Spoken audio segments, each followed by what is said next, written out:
এই ভোটে আমরা যেটা দেখলাম যে ক্লিয়ার মেজরিটি বিজেপি পেল না, এবং কেন বিজেপির ফলাফল এমন হলো, তো এটার পিছনে রিজন মূলত হচ্ছে বিজেপির অর্থ।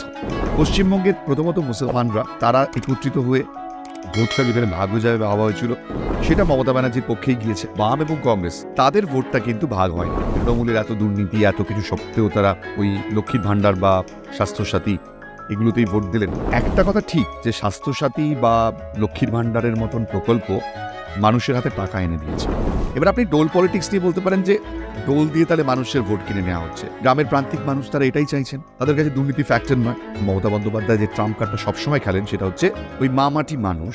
আমাদের রাজ্যে যে প্রকল্পগুলো রয়েছে তার মধ্যে বেশিরভাগটাই কিন্তু মহিলাদের ওরিয়েন্টেড। স্বাভাবিকভাবে প্রান্তিক মহিলারা কিন্তু মমতা ব্যানার্জিকে ভোট দিয়েছেন। অনেকেই বলতে পারেন যে তৃণমূল কংগ্রেস মুসলিম তোষণ করছে, বামের এক সময় মুসলিম তোষণ করত, বিজেপি যদি সেখানে কোনোভাবে নখ ফোটানোর চেষ্টাও করে, বাঙালিদের মধ্যে এই সাইকোলজিটা খুব কম কাজ করে।